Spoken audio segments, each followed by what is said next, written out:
Cô vợ ngốc mà tôi chăm sóc suốt 5 năm, bỗng chốc lột xác, trở thành cổ đông lớn kiêm CEO quyền lực. Và việc đầu tiên cô ta làm sau khi tỉnh lại chính là đòi ly hôn với tôi để dọn đường cho chân ái của mình. Nhưng cô ta nào biết, đề nghị này của cô ta chính là điều tôi mong mỏi bấy lâu. Ly hôn đi, Giang Hạc, giọng nói lạnh như băng vang lên trong phòng khách biệt thự sang trọng. Vang lên theo một chút mất kiên nhẫn và thái độ xa cách bề trên. Tôi ngẩng đầu, nhìn người phụ nữ ngồi trên sofa đối diện.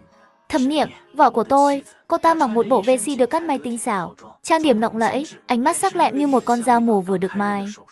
Gương mặt ngày xưa luôn mang nụ cười ngây thơ, ngơ ngác.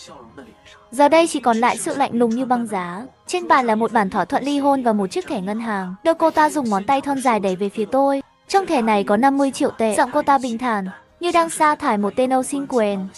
Xem như bù đắp cho sự vất vả của anh 5 năm qua. Anh chăm sóc tôi cũng coi như tận tình. Số tiền này đủ để anh sống an nhàn nửa đời còn lại rồi. Bên cạnh cô ta là một người đàn ông, Phùng Lâm. Hắn ta đang với tư thế của kẻ chiến thắng, tay đặt lên vai Thẩm Niệm, khóe miệng nhếch lên một nụ cười khẩy đầy mỉa mai. Ánh mắt hắn nhìn tôi như đang nhìn một con ký sinh trùng bám víu vào cây đại thụ nhà họ Thẩm. 5 năm trước, một vụ tai nạn xe hơi kỳ lạ đã khiến người thừa kế duy nhất của tập đoàn Thẩm Thị, Thẩm Niệm, bị tổn thương não, biến thành một kẻ ngốc với trí tuệ của đứa trẻ 7 tuổi. Để ổn định nội bộ tập đoàn và đối phó với những kẻ bên ngoài đang lăm le, Thẩm lão gia, tức ông nội của Thẩm Niệm, đã đích thân chọn cho cô một người ở rể. Người đó chính là tôi, một người có gia cảnh bình thường, vừa tốt nghiệp không lâu, bị tất cả họ hàng bạn bè xem là kẻ cùng đường bí lối, một tên trạng vương bám mấy nhà giàu. 5 năm qua, tôi đã vào vai một ông chồng quốc dân, hoàn hảo ngày 24 tháng 7. Tôi đốt từng miếng cơm cho cô ta vì cô ta sẽ như một đứa trẻ, làm vương vài thức ăn khắp nơi. Tôi dạy đi dạy lại, cách mặc quần áo, vì cô ta không phân biệt được cúc áo và khóa kéo. Tôi mỗi tối đều kể chuyện cổ tích, dỗ cô ta ngủ, vì cô ta sợ bóng tối sẽ giật mình khóc thét giữa đêm. Cô ta sẽ nũng nịu trong lòng tôi, gọi tôi là anh Giang Hạc, dùng đôi mắt trong veo ngây thơ đó nhìn tôi, nói rằng thích tôi nhất. Cô ta sẽ lao tới khi tôi tan làm về nhà, như một chú cún con ôm chầm lấy chân tôi, khuây khoang lấy ra viên kẹo mà cô ta giấu đi, nhét vào tay tôi. Mọi người đều nói Thẩm Niệm tuy ngốc, nhưng đã lấy được một người chồng tốt. Ngay cả Thẩm lão già cũng từng vỗ vai tôi, nước mắt lưng tròng nói Giang Hạc, nhà họ Thẩm sẽ không bạc đái cháu. Vậy mà bây giờ cô ta đã chỉ mới một tuần trước, cô ta ngất xỉu tại nhà. Sau khi tỉnh lại, ánh mắt đã trở lại trong sáng. Bác sĩ sau khi kiểm tra đã tuyên bố đây là một kỳ tích y học. Cô ta đã hồi phục toàn bộ trí nhớ và trí thông minh. Chỉ riêng ký ức về 5 năm ngốc nghếch này lại trở nên mơ hồ, như một giấc mơ kỳ quái. Và việc đầu tiên cô ta làm sau khi tỉnh lại là cho luật sư soạn thảo bản thỏa thuận ly hôn này. Cô ta nép vào lòng người bạn thanh mai trúc mã Phùng Lâm, người đàn ông mà trước khi cô ta gặp đã cùng cô ta hẹn ước trọn đời. Cô ta nói Giang Hạc, cảm ơn anh đã chăm sóc tôi 5 năm nhưng giữa chúng ta chỉ là một tai nạn, một cuộc giao dịch. Bây giờ giao dịch đã kết thúc, tôi nên quay về quỹ đạo cuộc sống vốn có của mình. Phùng Lâm mới là người tôi muốn chung sống cả đời. Những người giúp việc xung quanh xì xào bàn tán, ánh mắt đầy thương hại và khinh bỉ. Thương hại cho 5 năm cống hiến của tôi cuối cùng cũng đổ sông đổ gã ở rể này, cuối cùng cũng bị đuổi ra khỏi nhà. Phùng Lâm cuối cùng cũng lên tiếng. Hắn ta nắm tay Thẩm Niệm, dịu dàng nói Niệm Niệm, đừng phí lời với hắn làm gì, chỉ là một tên hám tiền thôi mà, cho hắn tiền đuổi đi là được. Hắn lại quay về phía tôi, cằm hơi hếch lên, ngạo mạn nói Giang Hạc, tôi nghe nói 50 triệu tệ không ít đâu, loại người như anh cả đời cũng không kiếm được số tiền này. Cầm tiền rồi cút khỏi nhà họ Thẩm, sau này đừng xuất hiện trước mặt Niệm Niệm nữa. À đúng rồi, sau này Niệm Niệm là vợ của tôi.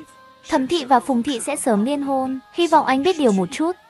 Lời nói của hắn như dao găm từng nhát. Tôi thấy trên mặt Thẩm Niệm không có chút gợn sóng nào, rõ ràng là ngầm đồng ý với lời của Phùng Lâm. Trong mắt cô ta, tất cả những gì tôi đã làm trong 5 năm qua đều có thể gói gọn trong 2 chữ hám tiền. 5 năm nhẫn nhịn của tôi, bên cạnh chịu đựng, cũng chỉ là một dịch vụ có thể mua đất bằng 50 triệu tệ. Thật sự quá tốt rồi. Tôi không nhìn Phùng Lâm, chỉ nhìn chăm chăm vào mắt Thẩm Niệm, chậm rãi hỏi, thôi sao? Lông mày Thẩm Niệm khẽ cau lại một cách khó nhận ra, dường như cảm thấy tôi tham lam vô độ. Sao, anh thấy chưa đủ à? Tôi cũng cười lạnh một tiếng. Sao nào, làm bảo mẫu 5 năm còn muốn hết giá à? 50 triệu tệ mua 5 năm thanh xuân của anh là quá hơi rồi. Tôi không thèm để ý hắn, vẫn nhìn Thẩm Niệm. Ý tôi là ngoài tiền ra, cô không có gì khác muốn nói với tôi sao? Trong mắt Thẩm Niệm lóe lên một tia phức tạp, như là chán ghét lại như là bực bội. Giang Hạc, tôi không mặc cả với anh. Thời gian của tôi rất quý giá, không rảnh chơi trò lạt mềm buộc chặt với anh. Cô ta đứng dậy, nhìn tôi từ trên cao xuống, hoặc là ký tên lấy tiền, hoặc là tôi để luật sư giải quyết theo pháp luật. Đến lúc đó, có thể anh một xu cũng không có. Dù sao thì cuộc hôn nhân của chúng ta ngay từ đầu đã là một bản hợp đồng. Cuối cùng tôi cũng cười. 5 năm qua, đây là lần đầu tiên tôi ở trước mặt cô ta nở một nụ cười thật tâm như vậy. Nhưng nụ cười này trong mắt họ chắc là sự điên cuồng và hèn mọn của một kẻ tiểu nhân sau khi bị một khối tài sản khổng lồ đập trúng. Được, tôi cầm bút lên, gần như không chút do dự, ký tên mình vào cuối bản thỏa thuận. Tên tôi, Giang Hạc, Nét chữ rồng bay phượng múa, hoàn toàn khác với hình ảnh hiền lành khiêm tốn thường ngày của tôi. Ánh mắt Thẩm Niệm sững lại một giây, dường như có chút kinh ngạc trước sự dứt khoát của tôi. Tôi đẩy bản thỏa thuận đã ký tên về phía cô ta. Sau đó, trước mặt họ, tôi cầm lấy chiếc thẻ ngân hàng đó. Tôi không nhìn chiếc thẻ, chuyển ánh mắt sang Phùng Lâm. Tôi tué tét cười với hắn, để lộ hàm răng trắng bóng. Phùng tổng, có một chuyện anh nói sai rồi. Phùng Lâm ngẩn ra, cái gì? 50 triệu tệ này không phải là phí chia tay các người cho tôi. Tôi lắc lắc chiếc thẻ trong tay, rồi nhét vào túi. Hành động như thế đó không phải là 50 triệu tệ, mà là phiếu ăn 50 tệ. Tôi đứng dậy, chỉnh lại chiếc áo sơ mi cũ đã mặc 3 năm. Đối diện với ánh mắt kinh ngạc của họ, tôi nói từng chữ một. Đây là khoản thanh toán trả trước đầu tiên của các người cho tôi. Nói xong, tôi không nhìn khuôn mặt kinh ngạc của Thẩm Niệm nữa, cũng không để ý đến vẻ mặt như gặp ma của Phùng Lâm, quay người sải bước, rời khỏi cái lồng giam mà tôi đã ở suốt 5 năm. Khoảnh khắc bước ra khỏi cổng biệt thự, ánh nắng buổi chiều làm mắt tôi hơi cay. 5 năm, tôi đã chờ ngày này suốt 1826 ngày. Thẩm Niệm, Phùng Lâm, các người nghĩ câu chuyện kết thúc rồi sao? Không, game thật sự, bây giờ mới bắt đầu. Tôi không rời đi ngay. Khu nhà giàu nơi gia đình họ Thẩm ở. Tôi ngồi xuống một quán cà phê ở cổng khu biệt thự, gọi một ly cà phê đen đắng nhất. Đầu óc tôi tỉnh táo hơn bao giờ hết. Điện thoại rung lên, là một tin nhắn từ một số lạ. Mọi thứ đã lấy được rồi chứ? 5 năm, đáng không? Tôi nhìn ra ngoài cửa sổ, nơi có ngôi biệt thự được canh gác nghiêm ngặt. Ngón tay chậm rãi gõ một dòng chữ trên màn hình điện thoại. Mạng của cha tôi là vô giá. Sau đó, tôi xóa tất cả lịch sử cuộc gọi và tin nhắn, lấy thẻ SIM ra, bẻ làm đôi và ném vào thùng rác ven đường. Tôi dùng chiếc thẻ trong túi mua một chiếc điện thoại mới và làm một thẻ SIM mới. Cuộc gọi đầu tiên, tôi gọi cho luật sư của mình, Trương. Luật sư Trương, có thể bắt đầu rồi. Giọng tôi bình tĩnh không một gợn sóng. Bên kia điện thoại, luật sư Trương im lặng một lát, sau đó vang lên một tiếng thở dài. Giang Hạc, cậu chắc chắn muốn làm vậy chứ? Một khi đã bắt đầu thì không có đường lui đâu. Nhà họ Thẩm và nhà họ Phùng liên thủ không dễ đối phó đâu. Tôi đợi chính là lúc họ liên thủ. Tôi nhìn hình ảnh phản chiếu mờ ảo của mình trong tách cà phê, ánh mắt lạnh như băng. Tôi 75 năm, chính là vì ngày hôm nay họ càng ở trên cao thì lúc ngã xuống mới càng đau. Được, tôi biết rồi. Tiền đã được chuyển vào một số tài khoản ở nước ngoài theo từng đợt như cậu dặn. Những tài liệu mật về tập đoàn Phùng Thị mà cậu yêu cầu tôi thu thập trước đây, cũng như phốt của những nhân vật chủ chốt, đều đã chuẩn bị xong. Rất tốt. Tôi cúp máy, uống cạn ngụm cà phê cuối cùng. Vị đắng trôi xuống cổ họng, lại khiến đầu óc tôi càng thêm hưng phấn. Các người chắc chắn rất tò mò, tại sao tôi lại đồng ý làm rể nhà họ Thẩm? Chỉ vì tiền sao? Để bám víu quyền quý. 5 năm trước, tôi đúng là không có gì trong tay. Tốt nghiệp trường danh tiếng, hoài bão đầy mình, nhưng gia đình lại gặp biến cố lớn. Cha tôi, Giang Kiến Quốc, một kỹ sư già tận tụy, vào năm tôi tốt nghiệp đã bị vu oan vào tù, tội danh là ăn cắp bí mật thương mại. Và công ty nơi ông làm việc có đối thủ cạnh tranh lớn nhất, chính là tập đoàn Phùng Thị của cha Phùng Lâm. Cha tôi cả đời cương trực, làm sao có thể làm chuyện đó? Tôi liều mạng tìm bằng chứng, cầu xin khắp nơi, nhưng đâu đâu cũng gặp khó khăn. Tất cả nhân chứng, vật chứng đều chống lại cha tôi, như thể có một tấm lưới vô hình bủa vây gia đình tôi. Cuối cùng, cha tôi oan ức vào tù, không lâu sau thì chết trong tù vì nhồi máu cơ tim đột ngột. Trước khi mất, ông chỉ để lại cho tôi một câu: cẩn thận nhà họ Phùng, chính bọn chúng đã hại cha. Tôi cầm di thư của cha, quỳ trên nền đất lạnh lẽo, khóc đến xé lòng. Từ khoảnh khắc đó, báo thù đã trở thành lý do duy nhất để tôi sống. Tôi bắt đầu điên cuồng điều tra nhà họ Phùng, nhưng nhà họ Phùng ở địa phương thế lực rất lớn, thế lực bao trùm cả Hắc Bạch Lưỡng Đạo. Tôi một thằng nhóc mới ra trường, hoàn toàn không có cách nào ra tay. Cuộc điều tra của tôi nhanh chóng bị nhà họ Phùng chú ý. Tôi bị công ty sa thải, xin việc khắp nơi đều bị từ chối, thậm chí còn bị những kẻ lạ mặt đánh đập cảnh cáo. Cuộc đời tôi lúc đó đã rơi xuống đáy vực. Ngay lúc tôi gần như tuyệt vọng, Thẩm lão gia đã tìm đến tôi. Ông đưa ra điều kiện là cho tôi ở rể nhà họ Thẩm, cưới cháu gái ngốc của ông, Thẩm Niệm, làm vợ. Đổi lại, ông sẽ cho tôi một khoản tiền và hứa sau khi tôi hoàn thành nhiệm vụ sẽ đảm bảo cho tôi nửa đời sau giàu sang phú quý. Ông nói ông đã điều tra về tôi, biết hoàn cảnh gia đình tôi. Ông nói ông ngưỡng mộ sự kiên cường và thông minh của tôi. Lúc đó tôi chỉ thấy hoang đường. Tôi và Thẩm Niệm chưa từng quen biết, tại sao ông lại chọn tôi? Mai đến khi ông đưa ra một tập tài liệu, tôi mới hiểu ra mọi chuyện. Trong tập tài liệu đó, ghi lại chi tiết vụ tai nạn xe hơi 5 năm trước, khiến Thẩm Niệm trở nên ngốc nghếch. Tài liệu cho thấy, đó hoàn toàn không phải là một tai nạn, và đằng sau chiếc xe gây tai nạn, lại ngầm chỉ đến Phùng Lâm. Hóa ra Phùng Lâm đã sớm nhòm ngó tập đoàn Thẩm Thị từ lâu. Hắn ta theo đuổi Thẩm Niệm chỉ là để sau này có thể thuận lý thành trương nuốt chửng Thẩm Thị. Vụ tai nạn đó, mục đích của hắn có lẽ là muốn Thẩm Niệm bị thương nặng, thậm chí là chết, để tạo ra hỗn loạn, cho hắn có cơ hội thừa nước đục thả câu. Chỉ là hắn không ngờ, Thẩm Niệm mạng lớn, chỉ bị thương ở não. Và điều khiến Phùng Lâm càng không ngờ tới là cha tôi, Giang Kiến Quốc, trước khi vụ tai nạn xảy ra, vừa hay vì một dự án, đã nắm được bằng chứng then chốt về việc tập đoàn Phùng Thị lừa đảo một khoản trợ cấp khổng lồ. Cha tôi vốn định nặc danh tố cáo những bằng chứng này. Sự thật của vụ tai nạn là Phùng Lâm đã dàn dựng vụ tai nạn đó để hủy diệt bằng chứng. Hắn không chỉ muốn loại bỏ Thẩm Niệm, mà còn muốn trừ khử luôn cả cha tôi. Cái gai trong mắt hắn chỉ là do tình cờ. Hiện trường tai nạn quá hỗn loạn. Phùng Lâm tưởng cha tôi chỉ là một người qua đường xui xẻo, còn Thẩm Niệm thì trở thành biến số lớn nhất trong kế hoạch của hắn. Thẩm lão gia là người khôn ngoan thế nào? Ông đã sớm nghi ngờ Phùng Lâm, chỉ là ông biết vô án oan của cha tôi, cũng đoán được mối thù sâu như biển của tôi với nhà họ Phùng. Ông chọn tôi không chỉ là để tìm cho Thẩm Niệm một người chồng và người chăm sóc tạm thời. Ông đang tìm cho mình một con dao có thể lặng lẽ đâm vào tim kẻ thù. Ông biết chỉ có tôi mới có động cơ mạnh mẽ nhất để bảo vệ Thẩm Niệm, để đối phó với Phùng Lâm, bởi vì kẻ thù của chúng ta là một. Thẩm lão gia lúc đó nhìn tôi, ánh mắt sâu như biển. Giang Hà, ta cần cháu vào nhà họ Thẩm. Danh chính ngôn thuận trở thành chồng của Thẩm Niệm. 5 năm này, việc cháu phải làm không chỉ là chăm sóc nó, mà còn phải thay ta theo dõi sát sao Phùng Lâm, thu thập bằng chứng tội ác của cha cháu, món nợ của Thẩm Niệm, chúng ta cùng nhau đòi lại. Tôi hỏi ông tại sao lúc đó không báo cảnh sát ngay. Lão gia cười khổ, bằng chứng đâu? Phùng Lâm làm việc không chút sơ hở, hơn nữa nội bộ Thẩm thị không yên ổn. Mấy đứa con trai và cháu trai vô dụng của ta chỉ mong ta chết sớm để chia tài sản. Một khi ta công khai đối đầu với nhà họ Phùng, Thẩm thị chắc chắn sẽ đại loạn. Ta chỉ có thể dùng cách này để lấy lùi làm tiến. Ông cần thời gian, cần một quân cờ ẩn mình trong bóng tối, và tôi chính là quân cờ tốt nhất. Thế là tôi đã đồng ý. Tôi cất hết mọi sự sắc bén vào góc cạnh, ngụy trang thành một kẻ ở rể hiền lành nhu nhược, thậm chí có chút tham tiền. Tôi vào nhà họ Thẩm ngày qua ngày chăm sóc Thẩm Niệm với trí tuệ của đứa trẻ 7 tuổi. Ban đầu tôi chỉ xem đây là một cuộc giao dịch, một sự ẩn náu dài đằng đẵng trước khi báo thù. Tôi lạnh lùng nhìn sự ngây thơ của cô ta, sự quậy phá của cô ta. Cô ta đổ chai nước hoa đắt tiền vào bể cá, làm cả một bể cá coi chết trắng bụng. Cô ta dùng bằng tốt nghiệp và bằng cấp của tôi để gấp máy bay giấy, ném từ ban công tầng 3 xuống. Cô ta vào lúc tôi đang nghiên cứu tài liệu của tập đoàn Phùng Thị vào ban đêm, bỗng nhiên chạy tới làm máy tính của tôi bị đứng, rồi cười khanh khách nói muốn chơi trốn tìm với tôi. Tôi kìm nén sự bực bội và hận thù trong lòng, tự nhủ hết lần này đến lần khác, đây đều là một phần của sự ngụy trang, nhưng lòng người đâu phải sắt đá. 5 năm, hơn 1.800 ngày đêm sớm tối bên nhau. Khi tôi sốt cao nói mê sảng, chính cô ta đã thức trắng bên giường tôi, dùng bàn tay nhỏ bé lạnh ngắt liên tục sờ trán tôi. Phục về dùng khăn lau hạ sốt cho tôi, miệng không ngừng lẩm bẩm anh Giang Hạc, anh đừng chết. Anh chết rồi Niệm Niệm phải làm sao? Khi tôi uống say mềm vào ngày giỗ cha, trốn trong góc phòng khóc không thành tiếng, chính cô ta đã tìm thấy tôi, học theo cách tôi thường dỗ cô ta, nhẹ nhàng vỗ lưng tôi, đưa cây kéo mút vị dâu mà cô ta thích nhất, nhét vào miệng tôi, giọng nói ngây ngô đừng khóc, đừng khóc. Cho anh kẹo này, ăn kẹo rồi sẽ không buồn nữa. Khi tôi vì thu thập bằng chứng, bị tay chân của Phùng Lâm âm thầm trả thù đánh cho bầm dập.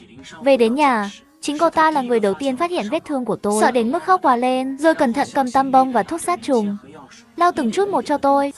Nước mắt lạ chả rơi xuống cánh tay tôi. Khoảnh khắc đó, lớp băng cứng nhất trong lòng tôi dường như đã nứt ra một kẽ hở. Tôi không phân biệt được sự kiên nhẫn và dịu dàng của mình dành cho cô ta, bao nhiêu là diễn, bao nhiêu đã trở thành thói quen. Tôi thậm chí bắt đầu sợ hãi, sợ rằng nếu cô ta cứ ngốc như vậy cả đời, tôi phải làm sao? Là tiếp tục ở bên cô ta, hay là sau khi sắp xếp người đáng tin cậy bên cạnh cô ta, thì đi hoàn thành việc báo thù của mình? Câu hỏi khó khăn này, tôi vẫn chưa tìm ra câu trả lời, thì cô ta lại đột nhiên tỉnh lại, rồi dùng cách lạnh lùng, dứt khoát nhất để đẩy tôi ra xa. Cũng tốt, điều này vừa hay cắt đứt đi tia rung động không nên có. Cuối cùng trong lòng tôi Giang Hạc, từ địa ngục bò lên, không phải để yêu đương nhăng nhít. Tôi nhét điện thoại vào túi, đứng dậy bước ra ngoài ánh nắng. Kế hoạch bước đầu của tôi không phải là động đến tập đoàn Phùng Thị. Phùng Lâm là một con cáo già, nền tảng cốt lõi của hắn rất vững chắc. Ra tay trực diện khó mà một đòn chí mạng. Mục tiêu của tôi là tập đoàn Thẩm Thị, là tập đoàn Thẩm Thị sắp liên hôn với Phùng Thị, trở thành vật trong túi của Phùng Lâm. Tôi muốn vào lúc hắn đắc ý nhất, rút củi dưới đáy nồi, khiến con vịt đến miệng không chỉ bay mất, mà còn quay lại mổ cho hắn một phát. Và con át chủ bài lớn nhất của tôi để làm được điều chính này là 5 năm qua, tôi đã sống ở nhà họ Thẩm với thân phận là chồng của Thẩm Niệm. Thẩm lão gia tuy có đề phòng tôi, nhưng trong cuộc sống hàng ngày, không thể nào kín kẽ tuyệt đối. Còn Thẩm Niệm, cái mác ngốc nghếch của Thẩm Niệm chính là vỏ bọc tốt nhất cho tôi. Cô ta sẽ kéo tay tôi xông vào phòng sách của ông nội, chỉ để bắt tôi kể chuyện cho cô ta nghe. Cô ta sẽ ôm cánh tay tôi, xuất hiện ở các phòng ban của tập đoàn Thẩm Thị, chỉ để khoe chiếc kẹp tóc mới mà tôi mua cho cô ta. Cô ta thậm chí còn dẫn tôi tham gia bữa tiệc gia đình của nhà họ Thẩm, mà chỉ có thành viên cốt cán mới được tham dự. Trong mắt mọi người, tôi chỉ là một kẻ vô hại, cô tiểu thư ngốc. Không ai đề phòng chồng của một kẻ ngốc. 5 năm này, tôi đã lợi dụng thân phận đó để nắm rõ cơ cấu cổ phần nội bộ của tập đoàn Thẩm Thị, các phe phái nhân sự, lỗ hổng tài chính, cũng như những giao dịch mờ ám một cách rõ ràng. Nhưng thông tin này bây giờ đang nằm bên trong ổ cứng đã được mã hóa của tôi. Chúng là món quà cưới đầu tiên tôi tặng cho Thẩm Niệm và Phùng Lâm. Lớn đầu tiên. 3 ngày sau, tập đoàn Thẩm Thị ra thông báo, tuyên bố sẽ hợp tác chiến lược sâu rộng với tập đoàn Phùng Thị và lên kế hoạch tổ chức một lễ đính hôn hoành tráng vào đầu tháng sau, chính thức công bố việc liên hôn của hai gia đình. Tin tức vừa được tung ra, của hai công ty lập tức tăng vọt, giới danh nhân danh tiếng chúc mừng, truyền thông rầm rộ đưa tin. Báo chí tung hô đây là cuộc liên hôn thế kỷ, một sự kết hợp. Tôi ngồi trong căn hộ mới thuê, nhìn Thẩm Niệm và Phùng Dã kề vai nhau trên TV, đang trả lời phỏng vấn. Khóe miệng tôi nhếch lên một nụ cười khẩy. Trên màn hình, Thẩm Niệm trông rạng rỡ hẳn, tự tin và thanh lịch, tung lời nói cử chỉ đều toát ra phong thái của một nữ cường nhân. Còn Phùng Dã thì đắc ý ra mặt, trông hăng hải vô cùng. Đúng là cặp đôi vàng trong làng diễn xuất, trời sinh một cặp. Ai không biết chắc vỗ tay dần dần cho cái chuyện tình này rồi. Tôi tắt TV, gọi cho Trương Thị. Giờ ghi đến rồi, thật sự không đợi đến lễ đính hôn à? Chờ hôn đó bóc phốt chẳng phải sẽ cháy hơn sao? Trương Thị có vẻ không hiểu. Tôi lắc đầu, thế thì quá hời cho chúng nó rồi. Thứ tôi muốn không phải là cho chúng nó toang trong một mà là từng chút một, nhìn những thứ mình trân quý nhất, từ từ mục giữa ngay trước mắt. Cái cảm giác tuyệt vọng tôi muốn Thẩm Niệm phải tận mắt chứng kiến cái đế chế kinh doanh mà cô ta tự hào, dưới sự lãnh đạo sáng suốt của cô ta, đã từng bước đi xuống vực thẳm như thế nào. Tôi muốn cô ta biết tình yêu đích thực mà cô ta rốt cuộc là loại hàng gì. Chiều hôm đó, một bài báo có tựa đề bóc phốt nội bộ tập đoàn Thẩm Thị, dự án năng lượng mới có nguy cơ trở thành cú lừa Ponzi tiếp theo, cùng nhiều bài viết tương tự bất ngờ xuất hiện trên mạng.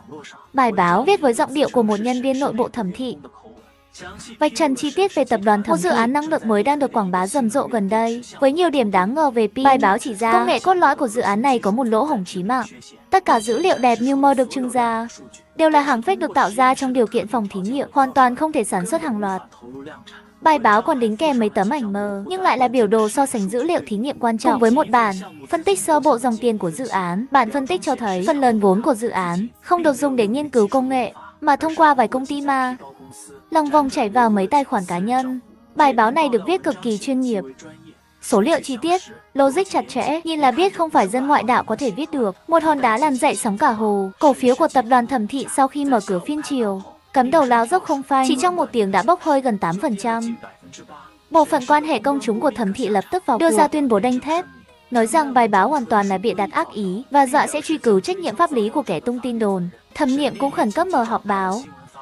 Tại buổi họp báo, cô ta mặt lạnh như tiền, mạch lạc, rõ ràng phản bác mọi quan điểm trong bài báo và còn trưng ra giấy chứng nhận bằng sáng chế của dự án, cùng báo cáo chứng nhận của cơ quan thẩm quyền thứ ba. Cô ta nói năng đánh chất ngời ngời, tạm thời ổn định được tình hình. Đà giảm của cổ phiếu cũng chậm lại. Tôi nhìn vẻ mặt bình tĩnh của cô ta trên màn hình, trong lòng không một gợn sóng. Đây mới chỉ là món khai vị thôi. Thẩm Niệm ơi Thẩm Niệm, cô nghĩ thứ cô thấy là toàn bộ sự thật sao? Những bằng sáng chế mà cô trưng ra, những báo cáo đó đúng là thật. Nhưng cô không biết rằng, công nghệ này ngay từ đầu đã là một cái bẫy. Dự án năng lượng mới này là do tôi đề xuất. Tất nhiên là thông qua Thẩm Niệm ngây thơ lúc đó, để truyền tai đến ông cụ Thẩm. 2 năm trước, tôi tình cờ phát hiện một công ty khởi nghiệp công nghệ ở nước ngoài, sở hữu một công nghệ pin mang tính cách mạng. Tôi tổng hợp tài liệu, giải thích cho Thẩm Niệm nghe bằng cách đơn giản dễ hiểu nhất. Niệm Niệm xem này, cái này lợi hại thật, có thể làm xe hơi chạy vừa nhanh vừa xa, mà không cần đổ xăng. Tôi nói với cô ấy như dỗ trẻ con, cô ấy nghe hiểu lơ mơ. Chỉ thấy hay quay đầu liền cầm tập tài liệu đó, đi tìm người ông mà cô ấy sùng bái nhất. Ông cụ Thẩm cáo già đến mức nào, lập tức nhìn ra tiềm năng khổng lồ của dự án này. Sau một hồi khảo sát và đánh giá, tập đoàn Thẩm Thị chi một số tiền lớn mua lại công ty nhỏ đó và coi đó là chiến lược cốt lõi của tập đoàn. Trong 10 năm tới, ông cụ Thẩm tưởng mình vớ được mỏ vàng, lại không biết cái công ty công nghệ đó, từ người sáng lập đến công nghệ cốt lõi, đều là cái bẫy tôi răng ra ở nước ngoài thông qua Trương Thị. Thứ tôi ném ra là một thỏi vàng thật, nhưng là loại vàng có gắn sẵn cửa tử. Cửa tử của công nghệ này là trong một môi trường hóa học nhất định. Tính ổn định của nó sẽ trở nên cực kỳ kém, mà công thức chất xúc tác để kích hoạt môi trường đó, trên đời này chỉ có mình tôi biết. Còn những báo cáo thẩm quyền mà Thẩm Niệm trưng ra trong buổi họp báo cũng đều là thật, cũng là thật cả. Chỉ là các cơ quan kiểm định đó trong 2 năm qua, ít nhiều đều đã nhận tài trợ của tôi thông qua người trung gian. Kiểm định của họ đương nhiên không tra ra được vấn đề gì. Còn bài bóc phốt nặc danh kia chỉ là quả bom khói đầu tiên tôi tung ra. Tác dụng của nó không phải để đánh sập Thẩm Thị, mà là để thu hút sự chú ý của mọi người, đặc biệt là thu hút sự chú ý của Phùng Dã. Tôi quá hiểu Phùng Dã. Hắn tham lam, tự phụ lại ham cái lợi trước mắt. Cổ phiếu Thẩm Thị lao dốc đối với hắn không phải là khủng hoảng, mà là cơ hội trời cho. Hắn chắc chắn sẽ nhân cơ hội này bán khống Thẩm Thị, đồng thời gom hàng giá rẻ trên thị trường thứ cấp, hòng dùng cái giá nhỏ nhất để kiểm soát nhiều cổ phần Thẩm Thị hơn. Đây mới là mục đích thật sự của tôi. Tôi muốn dụ tất cả tài sản của hắn vào sòng bạc khổng lồ mang tên Thẩm Thị này, rồi sau đó đích thân lật bài. Diễn biến của sự việc gần như y hệt những gì tôi dự đoán. Dưới sự xử lý khủng hoảng mạnh mẽ của Thẩm Niệm, cổ phiếu Thẩm Thị tuy tạm thời ổn định, nhưng tâm lý hoang mang của thị trường đã lan rộng. Mấy ngày tiếp theo, trên mạng liên tục có phốt mới được tung ra. Có cái là về xì căng đan đời tư của lãnh đạo cấp cao Thẩm Thị, có cái là về Thẩm Thị, những sai phạm trong các dự án cũ. Những phốt này không lớn không nhỏ, nhưng cứ liên tiếp bị tung ra, giống như dao cứa vào da thịt, không ngừng bào mòn niềm tin của các nhà đầu tư. Cổ phiếu của Thẩm Thị trong những phiên dao động liên tục đã giảm mạnh. Thẩm Niệm đầu bù tóc rối, cô ta như một đội trưởng cứu hỏa, chạy đôn chạy đáo khắp nơi, học hành đính chính, trả lời phỏng vấn, cô ta rất giỏi. Điều này tôi chưa bao giờ phủ nhận. Chỉ trong vài ngày, cô ta đã thể hiện năng lực kinh doanh vượt xa những người cùng trang lứa và cả sự quyết đoán. Chỉ tiếc là cô ta đang phải đối mặt với một kẻ thù nắm rõ cô ta và doanh nghiệp của cô ta như lòng bàn tay. Tôi nhìn cô ta mệt mỏi xuất hiện trên TV, dưới mắt đã có quầng thâm nhàn nhạt. Còn Phùng Dã, như tôi đã đoán, bắt đầu bữa tiệc hút máu của mình. Trương Thị báo tin, Phùng Dã thông qua các tài khoản bí mật của nhiều công ty bình phong đã bắt tay với mấy ông lớn tài chính, thân thiết với hắn, điên cuồng gom hàng trên thị trường. Chỉ trong một tuần, số cổ phiếu Thẩm Thị lưu hành mà họ nắm giữ đã đạt đến một con số đáng kinh ngạc. Gia tâm của Phùng Dã lộ rõ như ban ngày. Hắn không hề muốn hợp tác cùng có lợi với Thẩm Thị. Hắn muốn nuốt chửng hoàn toàn Thẩm Thị. Còn Thẩm Niệm, người phụ nữ đang chìm đắm trong ảo tưởng tình yêu, lại dường như không hay biết gì. Hoặc nói đúng hơn là cô ta không muốn tin. Cô ta vẫn xuất hiện cùng Phùng Dã trong các sự kiện, để cho bên ngoài thấy mối quan hệ liên minh không thể phá vỡ của họ. Tôi thậm chí có thể tưởng tượng ra, lúc riêng tư, Phùng Dã đã ngon ngọt với cô ta thế non hẹn biển. Niệm Niệm em yên tâm, có anh ở đây, Thẩm Thị chắc chắn là của mấy lão già cổ đông kia đang giở trò sau lưng, muốn kéo em xuống khỏi vị trí đó. Em đừng sợ, anh sẽ hỗ trợ em hết mình. Anh đã huy động tất cả vốn có thể dùng để giúp em ổn định giá cổ phiếu trên thị trường. Thật là một lời nói dối cảm động. Em rằng Thẩm Niệm còn cảm động đến rơi nước mắt ấy chứ. Cô ta coi sói dữ là người yêu, lại tự tay vứt bỏ tấm khiên duy nhất có thể bảo vệ mình. Tự tay vứt đi. Tôi cầm ly rượu vang đứng trước cửa sổ sát đất, nhìn xuống ánh đèn của hàng vạn ngôi nhà trong thành phố. Đến lúc thu lưới rồi. Ngày hôm sau, tập đoàn Thẩm Thị tổ chức đại hội cổ đông. Chủ đề chính của đại hội lần này là nhằm vào sự biến động giá cổ phiếu gần đây để thảo luận đối sách và đánh giá lại dự án năng lượng mới. Tôi biết đây sẽ là thời điểm Phùng Dã phát động tổng tấn công. Hắn nắm trong tay một lượng lớn cổ phiếu, cộng thêm việc hắn đã sớm mua chuộc mấy kẻ lòng lăng dạ sói trong Thẩm Thị. Cổ đông, hắn có đủ tự tin để gây khó dễ cho Thẩm Niệm trong đại hội cổ đông lần này, thậm chí là đoạt quyền kiểm soát công ty. Tôi cũng đã đến dưới tòa nhà của tập đoàn Thẩm Thị. Tôi không vào trong, chỉ ở quán cà phê đối diện, tìm một chỗ ngồi cạnh cửa sổ. Tôi mở laptop, một cửa sổ họp video được mã hóa hiện ra. Trong cửa sổ là Trương Thị. Chuẩn bị xong hết rồi chứ? Trương Thị gật đầu, vẻ mặt nghiêm trọng. Xong cả rồi. Khương Hách, nước cò rút củi đáy nồi này của cậu chơi lớn quá đấy. Một khi thất bại, không có một khi. Tôi ngắt lời anh ta, ánh mắt kiên định, tên đã lên dây, không thể không bắn. Tôi hít một hơi thật sâu, bảo anh ta, bắt đầu đi. Cùng lúc đó, trong phòng họp của tập đoàn Thẩm Thị, không khí căng như dây đàn. Phùng Dã quả nhiên ra tay rồi. Hắn liên kết với mấy cổ đông, lấy lý do dự án năng lượng mới có rủi ro lớn. Thẩm Niệm quyết sách sai lầm khiến công ty chịu tổn thất nặng nề, đề nghị bãi nhiệm chức vụ chủ tịch hội đồng quản trị của Thẩm Niệm và yêu cầu đóng băng ngay lập tức mọi khoản đầu tư tiếp theo vào dự án năng lượng mới. Thẩm Niệm ra sức tranh luận nhưng có vẻ yếu thế. Những lão già vốn trung thành với ông nội cô ta lúc này đều chọn im lặng, thậm chí có người còn lật kèo đứng về phía Phùng Dã, tung đổ mọi người đầy. Sự xấu xa của lòng người lộ rõ trước lợi ích. Phùng Dã nắm chắc phần thắng trong tay. Hắn nhìn Thẩm Niệm mặt mày tái nhợt, trong mắt đầy tham lam và đắc ý. Hắn thậm chí đã bắt đầu mơ tưởng sau khi mình trở thành bá chủ của cả hai công ty, quyền lực và vinh quang vô thượng đó. Nay lúc hắn chuẩn bị tiến hành bỏ phiếu cuối cùng, cửa lớn của phòng họp đột nhiên bị đẩy ra. Người bước vào là thư ký của Thẩm Niệm, mặt cô ấy trắng bệch, tay cầm một cái máy tính bảng, giọng nói run rẩy. Chủ tịch Thẩm, tổng giám đốc không xong rồi, xảy ra chuyện lớn. Trên màn hình đang phát một tin tức quốc tế vừa mới hiện lên. Tiêu đề tin tức đủ để khiến tất cả những người có mặt ở đó hồn bay phách lạc. Xì căng đan công nghệ chấn động. Cục An toàn hóa chất châu Âu ban hành lệnh cấm khẩn cấp. Nếu đích danh tên công nghệ pin tinh thần 1 không có nguy cơ cháy nổ nghiêm trọng. Tinh thần 10 chính là tên mã của công nghệ cốt lõi trong dự án năng lượng mới của tập đoàn Thẩm Thị. Trong tin tức, phát ngôn viên của Cục An toàn hóa chất châu Âu dùng những lời lẽ cực kỳ nghiêm khắc công bố kết của nghiên cứu mới nhất của họ. Họ phát hiện công nghệ này khi tiếp xúc với một loại giá rẻ và được sử dụng rộng rãi trong phụ gia công nghiệp sẽ tạo ra phản ứng nhiệt liệt không thể đảo ngược, cuối cùng dẫn đến pin phát nổ trong vài giây. Tin tức còn kèm theo một đoạn video thí nghiệm về sóc. Trong video, một cục pin tinh thần đang sạc, sau khi bị nhỏ một giọt chất lỏng trong suốt, lập tức phồng lên, rồi đột nhiên phát nổ, uy lực ngang với một quả lựu đạn nhỏ. Cả phòng họp im phăng phắc, tất cả mọi người đều dán mắt vào màn hình lớn. Trên mặt họ lộ rõ vẻ kinh ngạc, sợ hãi và không cam tâm. Nụ cười đắc ý trên mặt Phùng Dã lập tức đông cứng. Mặt hắn chỉ trong vài giây, từ đỏ bừng chuyển sang trắng bệch, cuối cùng biến thành màu cho tàn. Hắn hiểu rõ hơn ai hết điều này có nghĩa là gì. Toang rồi, tất cả đều toang rồi. Cổ phiếu của Thẩm Thị sẽ sụp đổ hoàn toàn. Và hắn, người đã đặt cược tất cả tài sản, thậm chí còn dùng đòn bẩy cao để mua vào cổ phiếu Thẩm Thị, sẽ mất trắng trong chốc lát.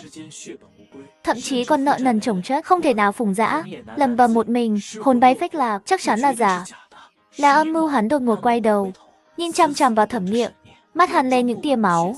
Là cô giở trò. Cô biết từ trước rồi phải không? Thẩm Niệm cũng chết sững. Cô ta ngây người nhìn màn hình, cơ thể lảo đảo. Cô ta không hiểu sao lại như vậy. Dự án của cô ta, tâm huyết của cô ta, niềm hy vọng mà cô ta đặt cược cả tương lai của Thẩm Thị vào, sao lại biến thành một quả bom nổ chậm? Báo cáo chứng nhận của cơ quan thẩm quyền không phải nói là an toàn tuyệt đối sao? Tại sao? Rốt cuộc là tại sao? Trong lúc hỗn loạn, không ai chú ý đến một góc phòng họp. Một cổ đông đã sớm bị Phùng Dã mua chuộc, lặng lẽ rút điện thoại ra, nhấn nút gửi. Còn tôi ở quán cà phê đối diện. Trên màn hình laptop hiển thị rõ ràng toàn bộ diễn biến của đại hội cổ đông. Tôi nhìn khuôn mặt tuyệt vọng đến méo máu của Phùng Dã, nhìn dáng vẻ thất thần của Thẩm Niệm. Trong lòng tôi không có chút hả hê nào, chỉ có một khoảng trống lạnh lẽo. Tôi tắt video, lấy áo khoác, đứng dậy rời đi. Ba thấy không? Đây mới chỉ là tiền lãi thôi, còn tiền gốc con sẽ bắt cô ta dùng cả đời để trả. Tập đoàn Thẩm Thị tăng rồi. Tin tức chấn động vừa được tung ra. Ngày hôm sau mở cửa thị trường, cổ phiếu của Thẩm Thị không ngoài dự đoán đã giảm sàn. Hơn nữa còn là chuỗi ngày giảm sàn liên tiếp. Niềm tin của thị trường sụp đổ hoàn toàn. Vô số đơn hàng bị hủy. Đối tác lần lượt hủy hợp đồng. Ngân hàng bắt đầu đến đòi nợ. Tương đổ mọi người đầy. Ngày xưa huy hoàng bao nhiêu, bây giờ thê thảm bấy nhiêu. Mà Phùng Dã còn thảm hơn cả Thẩm Thị. Hắn không chỉ mất sạch vốn lưu động của công ty mình, mà còn vì dùng đòn bẩy cao để mua gánh một khoản nợ khổng lồ. Những người bạn gọi là thân thiết của hắn trước thảm họa thì chạy mất dép, lần lượt phủi sạch quan hệ với hắn. Tập đoàn Phùng Thị, tòa nhà tưởng chừng vững chắc, chỉ sau một đêm đã lung lay sắp sập. Chỉ trong vài ngày, Phùng Dã từ thiên đường rơi xuống địa ngục. Bọn tôi, trong cuộc chiến đẫm máu của giới tư bản này, đã kiếm bộn tiền. Trước khi ném quả bom đó, Trương Thị đã theo chỉ thị của tôi sử dụng tài khoản ở nước ngoài, liên kết với một số quỹ phòng hộ hàng đầu quốc tế. Đối với cổ phiếu của Thẩm Thị và Phùng Thị, đã tiến hành bán khống một cách chính xác. Số tiền chúng tôi kiếm được đủ để tôi mua lại nửa cái Thẩm Thị. Tất nhiên tôi không làm vậy. Thứ tôi muốn không phải là tiền. Lúc này tại biệt thự nhà họ Thẩm, khi tôi quay lại đây lần nữa, bảo vệ ở cửa đã thay người. Trong biệt thự là một mớ hỗn độn, bình hoa quý giá vỡ tan trên sàn, đệm sofa vương vãi khắp nơi, trong không khí thoang thoảng mùi tuyệt vọng. Tôi nhìn thấy Thẩm Niệm, cô ta mặc một bộ đồ ở nhà bình thường, cứ thế ngồi ngây ngốc trên thảm. Mới mấy ngày không gặp, cô ta gầy đi trông thấy, ánh mắt trống rỗng, không còn vẻ rạng rỡ ngày xưa, có vài phần giống với dáng vẻ ngốc nghếch của cô ta ngày trước. Tim tôi bất giác nhói lên. Cô ta nghe thấy tiếng bước chân, từ từ ngẩng đầu lên, khi nhìn rõ người đến là tôi. Trong đôi mắt trống rỗng cuối cùng cũng có một chút dao động. Đó là một cảm xúc vô cùng phức tạp. Có kinh ngạc, có nghi ngờ, có oán hận, và cả một chút yếu đuối mà chính cô ta cũng không nhận ra. Là anh làm, đúng không? Giọng cô ta khàn đặc. Tôi không phủ nhận. Tôi đi đến trước mặt cô ta, ngồi xuống ngang tầm mắt cô ta. Tại sao cô ta nhìn tôi chằm chằm? Hốc mắt lập tức đỏ hoe. Tôi đã cho anh 50 triệu, đủ để anh sống sung sướng nửa đời còn lại. Tại sao anh lại làm vậy? Tại sao lại hủy hoại Thẩm Thị? Tại sao lại hủy hoại tôi? Hủy hoại cô? Tôi cười. Nụ cười có chút thê lương. Thẩm Niệm, cô quá coi trọng bản thân rồi. Từ đầu đến cuối, mục tiêu của tôi không phải là vậy cô. Là vì cái gì? Để trả thù việc tôi ly hôn với anh. Chỉ vì tôi đã chọn Phùng Dã. Tôi lắc đầu, nói từng chữ một. Phùng Dã. Hắn không xứng. Tôi đứng dậy, đi đến bên cửa sổ, nhìn khu vườn tiêu điều bên ngoài. 5 năm trước, một vụ tai nạn xe hơi đã biến cô thành kẻ ngốc. Tôi từ từ lên tiếng, giọng không lớn, nhưng lại truyền rõ vào tai cô ta. Cô thật sự nghĩ đó là một tai nạn sao? Cơ thể Thẩm Niệm đột nhiên run lên. Anh nói gì? Còn ba tôi, Khương Kiến Quốc, một kỹ sư thật thà chất phác, cũng vào 5 năm trước bị người ta vu oan vào tù, cuối cùng chết thảm trong tù. Trong giọng nói của tôi ẩn chứa sự kìm nén suốt 5 năm. Cô có thật sự nghĩ đó chỉ là một vụ án oan kinh tế bình thường không? Tôi quay người, đối diện với ánh mắt kinh ngạc của cô ta, xé toạc tất cả sự thật một cách trần trụi, phơi bày trước mặt cô ta. Mục tiêu thật sự của vụ tai nạn xe hơi đó không chỉ có cô, mà còn có cả ba tôi. Bởi vì ông ấy nắm trong tay bằng chứng chí mạng về việc tập đoàn Phùng Thị trốn thuế, lừa đảo chiếm đoạt trợ cấp. Và kẻ gây ra vụ tai nạn đó chính là người đàn ông tốt mà cô hết mực yêu thương. Cô nghĩ Phùng Dã yêu cô à? Hắn yêu tài sản của nhà họ Thẩm đứng sau cô. Hắn tiếp cận cô đầy mưu mô, chỉ để một ngày có thể nuốt chửng nhà họ Thẩm. Vụ tai nạn đó hắn đã không thành công, nên hắn đã đợi thêm 5 năm. Đợi cô tỉnh lại, đợi cô giao công ty vào tay hắn. Còn cô, Thẩm Niệm, ánh mắt tôi trở nên sắc bén. Việc đầu tiên cô làm sau khi tỉnh lại là dùng tiền để đuổi tôi đi, để nhường chỗ cho kẻ thù của cô. Cô nói xem, tôi có nên báo thù không? Chưa, tôi nói ra như một nhát búa tạ, nện thẳng vào tim Thẩm Niệm. Mặt cô ta trong phút chốc trở nên trắng bệch như giấy. Cô ta mấp máy môi muốn phản bác, nhưng không nói được chữ nào.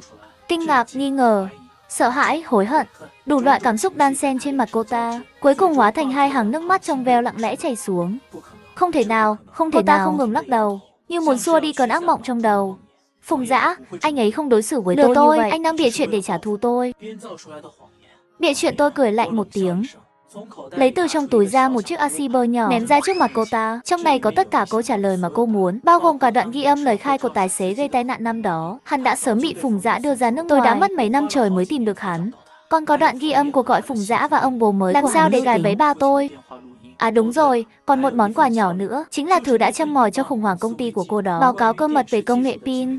Bản báo cáo đó cũng là Phùng Dã đích thân mang đến tận tay Cục An toàn Hóa chất châu Âu.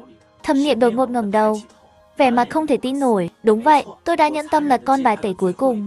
Vụ bóc phốt nặc danh đó là do tôi tung ra, mục đích là để cho Phùng Dã hoảng loạn. Tôi đoán chắc hắn sẽ liều một phen, nhân lúc nhà họ Thẩm đang rối ren, dùng thủ đoạn hiểm độc hơn để hạ gục cô hoàn toàn.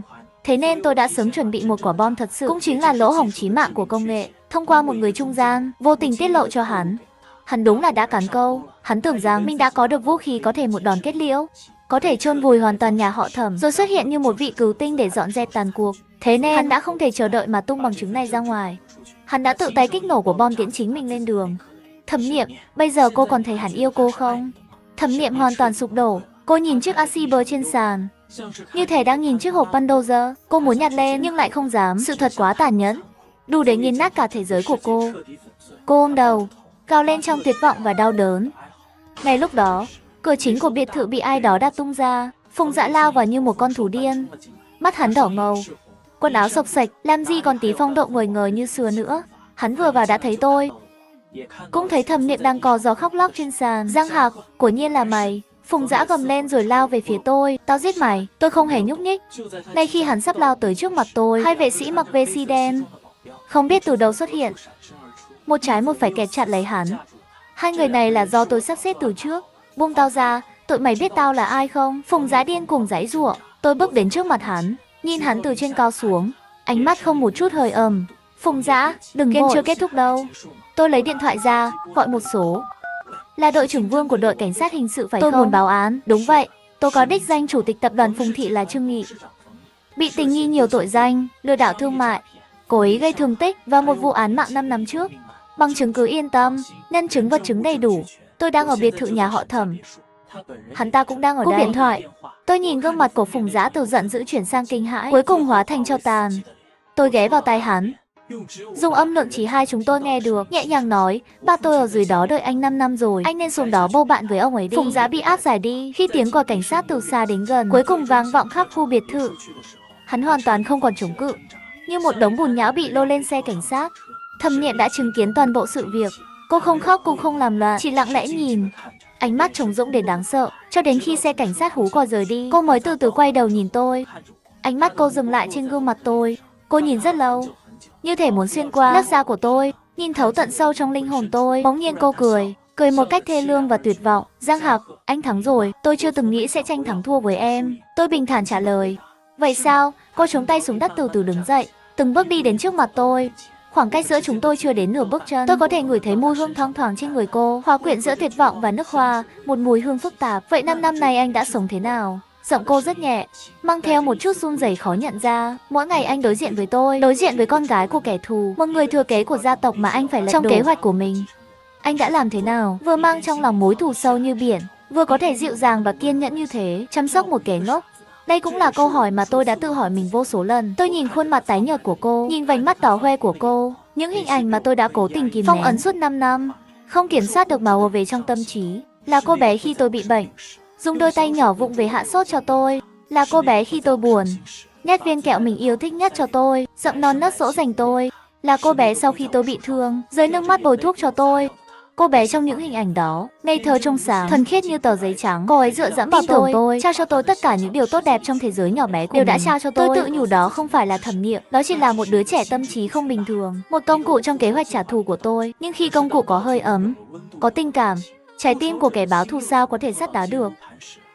Tôi đã nghĩ sự vùng lên của cô ấy có thể cắt đứt mọi suy nghĩ của tôi, để tôi trở lại vai diễn một kẻ báo thù thuần túy. Nhưng bây giờ nhìn dáng vẻ bị sự thật đánh gục, mong manh yếu đuối của cô, trái tim tôi lại bắt đầu nhói đau không kiểm soát.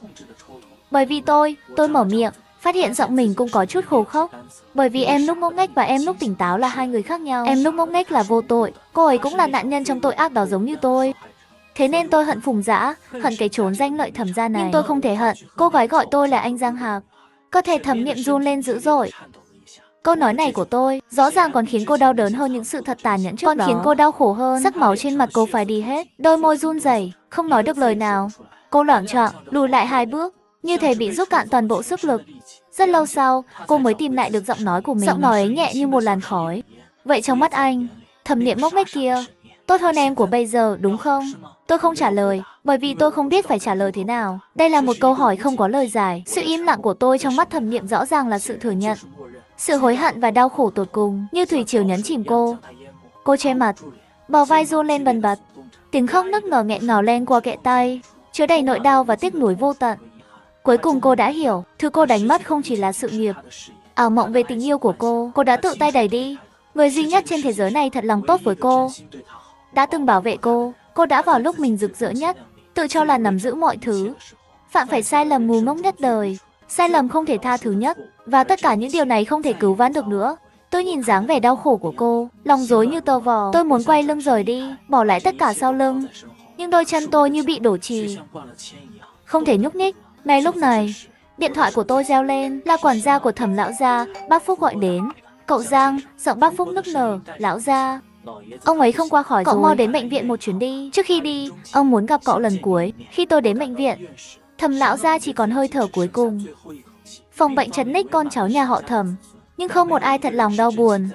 Trên mặt họ, phần nhiều là một sự thờ ơ và mong đợi, như thể mọi chuyện đã an bài. Thẩm thị sụp đổ rồi, lão gia cũng sắp đi. Tiếp theo là chia chắc phần máu thịt còn sót lại trên cái xác khổng lồ này. Thấy tôi bước vào, ánh mắt của những người đó đều rất phức tạp, có hả hê, có khinh bỉ, cũng có sự dè chừng sâu sắc. Thẩm lão gia cố gắng mở mắt, ánh mắt đục ngầu tìm kiếm trong đám đông, cuối cùng dừng lại trên người tôi. Ông vẫy tay với tôi. Tôi bước đến bên giường bệnh, cúi người xuống. Giang Hạc, ông nắm lấy tay tôi, ngón tay gầy gò lạnh lẽo và yếu ớt. Làm tốt lắm, cháu còn xuất sắc hơn ta tưởng. Chuyện tôi đã hứa với ông, tôi đã làm được. Tôi bình thản nói. Khụ, ông hò dữ dội, khóe miệng rỉ ra một vệt máu. Ta biết cháu là một đứa trẻ tốt, ta không nhìn lầm người. Hơi thở của ông ngày càng yếu đi. Chỉ là ta có lỗi với cháu, cũng có lỗi với Niệm Niệm. Tôi biết ông đang nói đến điều gì. Tôi biết điều ông nói không chỉ là sự thật về vụ tai nạn xe, mà còn một bí mật lớn hơn, một bí mật mà ngay cả Thẩm Niệm cũng không biết. Trong đôi mắt đục ngầu của lão gia lóe lên một tia kinh ngạc, rồi biến thành một nụ cười khổ thấu hiểu. Cháu biết cả rồi sao? Là tôi. Tại sao lại nắm rõ tình hình nội bộ của tập đoàn Thẩm Thị như lòng bàn tay? Tại sao có thể chính xác tin ra lỗ hổng tài chính và mâu thuẫn phe phái và cuộc đấu đá phe phái? Thật sự là vì tôi thông minh hơn người, chỉ dựa vào thân phận một người chồng ngốc mà có thể thấu hiểu mọi thứ trong 5 năm sao? Hoàn toàn sai. Bởi vì tôi có một nội gián quan trọng nhất. Nội gián này chính là Thẩm Niệm. Thẩm Niệm ngốc nghếch đó. Trí tuệ của Thẩm Niệm bị tổn thương, không phải là mất trí nhớ hoàn toàn và trí tuệ thụt lùi. Bộ não của cô ấy giống như một căn phòng bị khóa. Phần lớn các chức năng đều bị khóa lại, nhưng một phần nhỏ vẫn hoạt động ngoan cường. Đặc biệt là tiềm thức của cô. Cô không thể suy nghĩ logic phức tạp, nhưng cảm xúc của cô đối với con người, cảm nhận về nguy hiểm lại vô cùng nhạy bén. Ai thật lòng với cô, ai giả dối với cô, trong lòng cô thực ra đều có một cán cân. Thế nên cô sẽ theo bản năng dựa dẫm và thân thiết với tôi. Não của cô cũng giống như một miếng bọt biển, vô thức hấp thụ mọi thông tin xung quanh. Những gì cô nghe được, nhìn thấy đều được lưu trữ sâu trong tiềm thức của cô.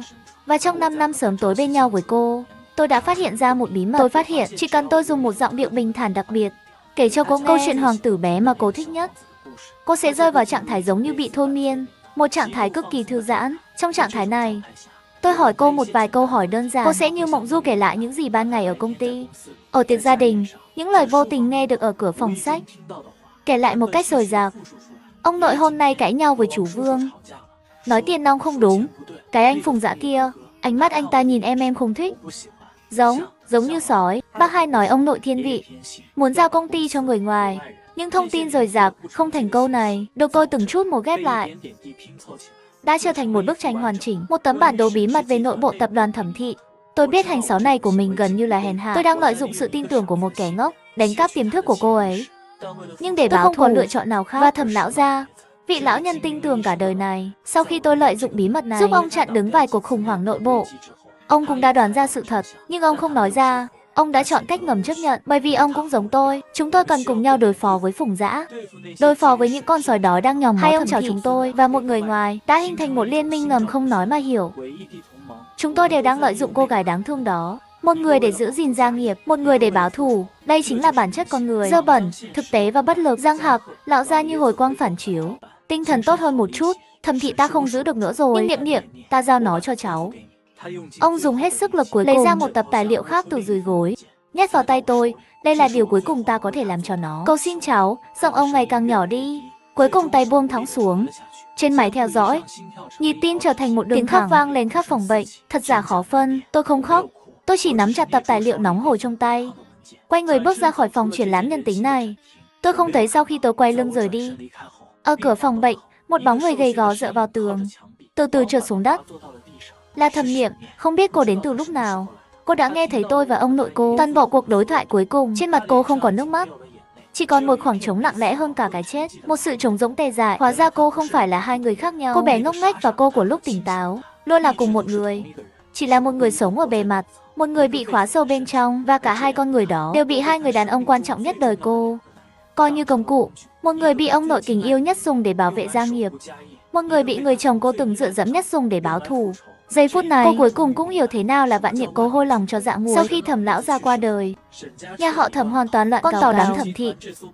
Dưới sự sâu xé của chủ nợ và đối thủ, nhanh chóng bị tháo dỡ tan tành.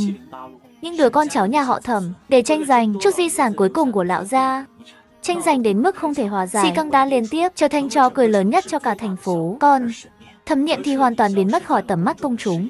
Có người nói cô không chịu nổi đả kích, tinh thần bất ổn, bị đưa vào viện dưỡng lão. Cũng có người nói cô bị gia đình hắt hủi, cầm số tiền cuối cùng bỏ đi xứ khác. Lời đồn đại xôn xao. Tôi không đi tìm cô ấy nữa. Vụ án của mãnh liệt trước những bằng chứng đanh thép, không có gì phải bàn cãi. Nhiều tội gộp lại, hắn bị kết án tù trung thân. Tập đoàn Phùng Thị cũng theo đó mà sụp đổ. Thanh xà, đại thủ đã báo. Nhưng tôi không hề vui như tưởng tượng. Trái tim tôi như bị khét đi một mảng lớn, trống rỗng, làm gì cũng không có hứng thú. Tôi dùng số tiền kiếm được từ việc làm công ty đầu tư. Với sự giúp đỡ của Trương Trì, công việc kinh doanh nhanh chóng đi vào quỹ đạo. Tôi trở thành một ngôi sao mới nổi trong giới kinh doanh Giang Tổng. Tôi sống trong căn hộ cao cấp nhất trung tâm thành phố, lái chiếc xe sang vài triệu, ra vào những câu lạc bộ cao cấp nhất. Tôi đã có tất cả những gì mà trước đây hằng mơ ước. Nhưng mỗi khi đêm khuya tĩnh lặng, tôi một mình ngồi trong phòng khách trống trải, lại không kiểm soát được mà nhớ về 5 năm đã qua. Nhớ về cô gái kéo vạt áo tôi, gọi tôi là anh Giang Hạc. Nhớ cô ấy vụng về bôi thuốc cho tôi, đau lòng đến rơi nước mắt. Nhớ cô ấy nhét cây kẹo mút vị dâu vào miệng tôi, nói ăn kẹo rồi sẽ không buồn nữa. Những hình ảnh đó như dao khắc, từng nhát khắc vào tim tôi. Hóa ra khi tôi nghĩ mình chỉ đang diễn kịch, trái tim tôi đã sớm không tự chủ mà chìm đắm. Tôi mở tập tài liệu mà Thẩm lão gia đưa trước khi lâm chung. Đó là một quy tín thác và một thỏa thuận chuyển nhượng cổ phần. Lão gia biết rõ Thẩm Thị đã hết thời. Trước khi gục ngã, ông đã lặng lẽ chuyển nhượng một phần tài sản ẩn chất lượng nhất dưới tên mình và một quy tín thác ở nước ngoài. Và người thu hưởng duy nhất của quỹ này là Thẩm Niệm. Đồng thời ông cũng chuyển nhượng cá nhân một số cổ phần gốc của các công ty khởi nghiệp đầy tiềm năng, toàn bộ cho tôi. Giá trị của hai tập tài liệu này là vô giá, đủ để Thẩm Niệm và tôi trong những ngày tháng tới vẫn có thể sống một cuộc sống sung túc nhất. Cuối tập tài liệu, lão gia còn đính kèm một lá thư, là viết cho tôi. Trên thư viết: Giang Hạc, ta biết cháu hận Phùng Dã, hận sự bất công của thế giới này, nhưng ta hy vọng sau khi báo thù xong, cháu có thể buông bỏ hận thù, sống một cuộc sống tốt đẹp. Niệm Niệm là một đứa trẻ khổ mạnh, nó đã phải chịu đựng quá nhiều điều không đáng phải chịu, làm ông nội như ta có lỗi với nó. Bây giờ ta giao nó cho cháu, ta biết chỉ có cháu mới là người thật lòng tốt với nó. Chìa khóa để kích hoạt quỹ tín thác nằm trong phần cổ phần mà cháu đang giữ. Chỉ khi cả hai cháu cùng ký tên mới có thể sử dụng số tiền. Đây là sự ràng buộc nhỏ nhoi cuối cùng mà lão gia này có thể làm cho hai đứa. Tha thứ cho sự ích kỷ của ta. Tôi nắm chặt lá thư đó, vành mắt nóng lên. Lão hồ ly, đúng là một con cáo già, đến chết vẫn còn tính toán. Nhưng tôi lại không thể hận ông, bởi vì tôi biết lần tính toán này của ông ẩn chứa một tình yêu vụng về mà sâu sắc. Tình yêu dành cho cháu gái và một sự kỳ vọng dành cho tôi. Tôi cầm tài liệu, khởi động xe. Ma xui quỷ khiến thế nào lại đến tòa biệt tôi đã sống suốt 5 năm. Biệt thự đã bị ngân hàng niêm phong, dán giấy niêm phong, sự sống động ngày xưa không còn nữa. Tôi đỗ xe bên lề đường, ngồi trong xe rất lâu. Tôi không biết mình đến đây để làm gì, có lẽ chỉ muốn nhìn lại một lần nữa. Nơi đã chứa đựng 5 năm yêu hận tình thù của tôi. Ngay khi tôi chuẩn bị rời đi, một bóng người quen thuộc xuất hiện bên ngoài cổng sắt của biệt thự. Là Thẩm Niệm. Cô gầy đi rất nhiều, sắc mặt vẫn tái nhợt, nhưng ánh mắt không còn trống rỗng và tê dại như trước. Trong đó có một nỗi buồn tĩnh lặng. Ta lắng đọng lại, cô dường như cũng không ngờ sẽ gặp tôi ở đây. Chúng tôi nhìn nhau qua cửa kính xe, bốn mắt nhìn nhau, thời gian như ngừng lại vào khoảnh khắc này. Cuối cùng vẫn là tôi xuống xe trước. Tôi bước đến trước mặt cô. Dưới chúng tôi là cánh cổng sắt lạnh lẽo. Em ổn không? Tôi nghe thấy giọng mình khô khốc hỏi. Cô nhìn tôi, không trả lời câu hỏi của tôi, mà từ trong túi lấy ra một thứ đưa cho tôi. Đó là một con hổ vảy nhỏ được may thủ công. Đường kim mũi chỉ trông cô có chút xấu xí, đáng yêu đến mức tôi nhận ra ngay lập tức. Đây là 3 năm trước khi cô ấy còn ngốc nghếch. Đã mất mấy tuần, lén làm quà sinh nhật cho tôi. Cô ấy nói hổ có thể trừ tà, có thể bảo vệ anh Giang Hạc. Lúc nhận được món quà đó, lòng tôi vừa chua xót vừa mềm, miệng chỉ cười nói, Niệm Niệm giỏi quá. Sau này khi tôi dọn đi vội vàng, con hổ nhỏ này bị tôi bỏ lại trong ngăn kéo tủ đầu giường. Tôi cứ ngỡ nó đã sớm bị vứt đi như rác. Không ngờ cô ấy vẫn giữ lại.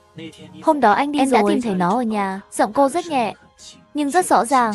Em còn tìm thấy rất nhiều thứ. Những bức chân dung anh mà em đã lén vẽ. Em dùng quần áo cũ của anh may chân nhỏ cho nó. Còn có một cuốn nhật ký mà em không hiểu. Ánh mắt cô dừng lại trên mặt tôi. Trong nhật ký chỉ có một câu, lặp lại rất nhiều lần. Thích anh Giang Hạc nhất. Trái tim tôi như bị một bàn tay vô hình nắm chặt lấy, đau đến mức gần như không thở được. Giang Hạc, cô nhìn tôi, nước mắt cuối cùng cũng vỡ oa. Xin lỗi, 3 từ này, cô đã dùng hết sức lực mới nói ra được. Vì sự ngu ngốc và tuyệt tình của cô sau khi tỉnh lại. Vì cô đã hiểu lầm sự bảo vệ sâu sắc suốt 5 năm của tôi. 5 năm nay, tôi đóng vai một người chồng hoàn hảo, một người chồng tốt. Và tôi không thể kìm nén được nữa. Liền kéo cánh cổng sắt nặng trịch ra, lao đến ôm chặt cô vào lòng. Cơ thể gầy yếu của cô run lên dữ dội trong vòng tay tôi. Tiếng khóc kìm nén bấy lâu, cuối cùng cũng vỡ òa không kiêng dè. Tôi ôm cô, như vô số lần trước đây, ôm cô bé đang tìm kiếm sự an ủi. Vỗ nhẹ vào lưng cô hết lần này đến lần khác.